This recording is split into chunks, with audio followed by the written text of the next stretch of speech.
Okay, here's what should be the last installment of the YouTube video lectures on deviance and stuff that I've added for you in Chapter 8. This was the last slide that you saw. I want to move to some graphic images. These are not images you'll find in this textbook, but I want to talk to you a little bit about crime. You can kind of see, so I'm a visual learner too, so that's why I like giving you the PowerPoint lectures. A lot of professors with online classes will just talk or drone on and on, record it, or just have you read the book. I like you to be able to see the lectures that I give in class. I'm hoping this is working for you guys. I digress. But at any rate, you can see some states are safer than others. When you look at violent crime in the United States, of course, you look at West Virginia, that's where we're at. We're in the green. Hopefully you can make this out. Violent crimes per 100,000 people. We're somewhere between 116 and 282 violent crimes for every 100,000 people. It's pretty low. The average states are in blue. States like Washington up here, Colorado, Kansas, Minnesota, Iowa, Ohio, Pennsylvania, even New York, believe it or not. And then you have the orange, the most dangerous. When you look at, you're looking at anywhere between 497 to 766 violent crimes for every 100,000 people. Maryland, South Carolina, Florida, Texas, California, Illinois, Michigan, where you have a lot of big cities and inner cities, you find accelerated crime rates. And as a sociologist, we're trying to figure out why this might be the case. Violent crimes, by definition, I don't know if you can read the bottom here, I hope you can, are murder, rape, robbery, and aggravated assault. So you kind of get the idea. So why is it that some states have lower crime rates and others have higher?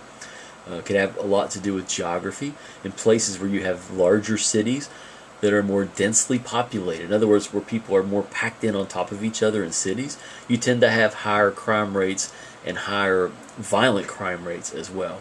So we start to understand this kind of stuff a little bit. Women in crime. We tend to think of women as being the fairer sex, right? Women don't commit crimes, especially violent crimes, right?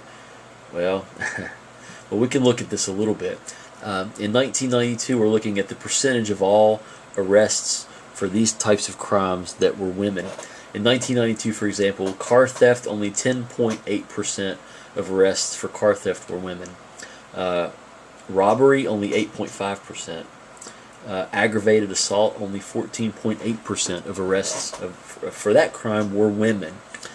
Fraud, forgery, larceny, those types of crimes you see a greater proportion of women. Now fast forward to 2005, we're seeing that just within this 13-year time span, the percentage of women committing crimes has increased significantly. Now, a couple ways we could look at this. Sociologically, we could say, well, more women are committing crime, the numbers don't lie. Or maybe we're just prosecuting women more now. Maybe all along, like in 1992, women were committing all kinds of crimes, but we just weren't arresting. We weren't convicting for whatever reason. And now maybe we are. So, hard to say. But what we do know is that those arrests have gone up significantly. Car theft, a 62% increase for women committing these crimes. All of these are increases. Stolen property, a 55% increase for women committing these types of crimes. So that's interesting to me as well. How much is enough? The explosion in the number of U.S. prisoners.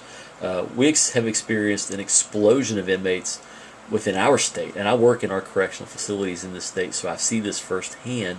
Overcrowding in prisons is a big problem. It always has been. It continues to be.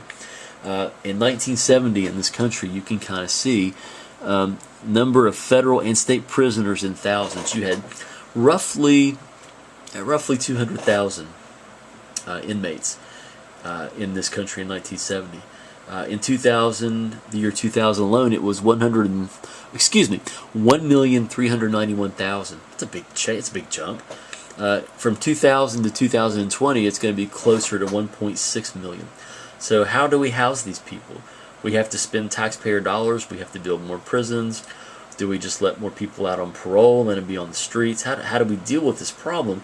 Sociology has a lot to do with trying to figure out some of the answers to those problems. We'll talk about that as well. So you can pause this and read it and look at it as you want to. Inmates in U.S. state prisons, you have a breakdown. This is a nice one to kind of pause. Maybe use your phones. You can take a picture of this image if you want. This is a good little one to have here. It breaks down U.S. prisoners in terms of characteristics such as age, race and ethnicity, sex, marital status, and education. Very telling. Younger people tend to be incarcerated way more than older people in this country. You see it, 25 to 34. That age demographic has the highest proportion of inmates in prison. It's always been true, continues to be in this country. African Americans are a minority population. However, they represent the majority in terms of race and ethnicity of people in prisons. This gets us to the idea of racial profiling. Why is it that we have less African Americans in this country, but more of them are incarcerated? Do we just go after them more? Or, as some people would say, that African Americans are just more prone genetically or biologically to criminality? Believe it or not. Obviously, I don't think that's true, but some people do, and some people make arguments for that. Look at the sex difference.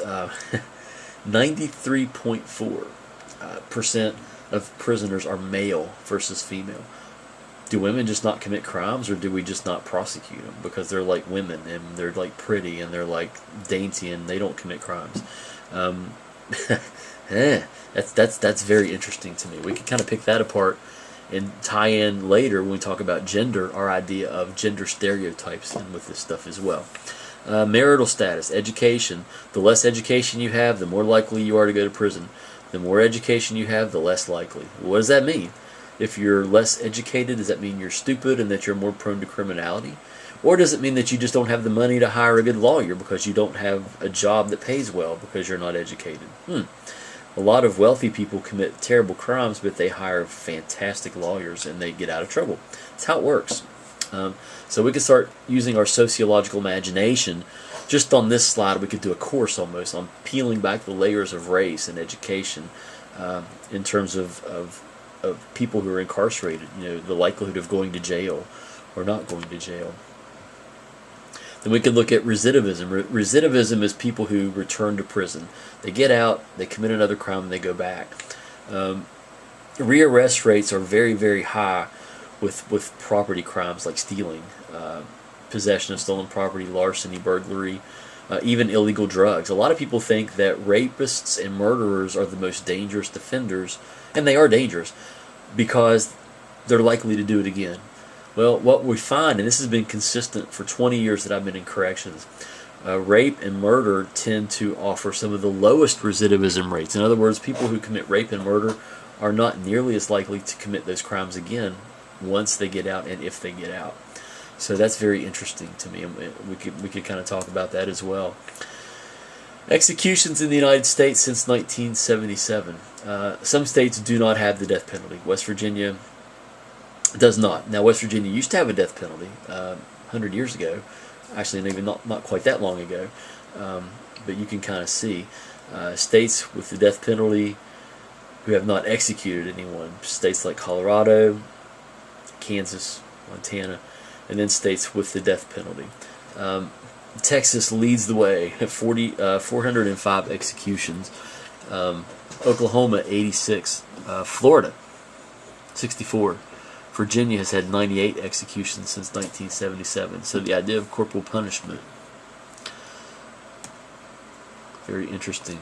Who gets executed? Largely men. 99.1% of capital punishment in this country, men. Only 0.9% of executions in this country are women. So we don't like to convict women, and we don't like to give them the death penalty, and we don't like to carry it out. So why? Are women just that much, or excuse me, are women just that less dangerous than men? Or is there an inherent bias with how we view men and women based on gender stereotypes? Hate crimes. Lots of stories about hate crimes we could talk about in terms of race, religion, sexual orientation. Hate crimes are discussed in Chapter 8. Any crime directed against a person based on their association within a specific group. whether it's race or ethnicity, sexual orientation. The story of Matthew Shepard comes to mind. The story of the young gay man who was, I think it was, I want to get the state right, I think it was Wyoming, it was somewhere out west, where he was literally stripped naked in the middle of wintertime by two other men, homophobic men, who picked him up at a gay bar, stripped him naked in the wintertime, tied him to a fence, essentially a fence outside of it, where he froze to death. That's a hate crime. It was based solely on the fact that he was gay or perceived to be gay. There are stories about countries and leaders who have committed horrific crimes against people based on religion. Hitler and the Jews come to mind. Horrific stories of lynching of African Americans by white people in our country historically. So we could go on and on with that. That's pretty much the end of this part and the end of the PowerPoint lectures on deviance. Thank you very much.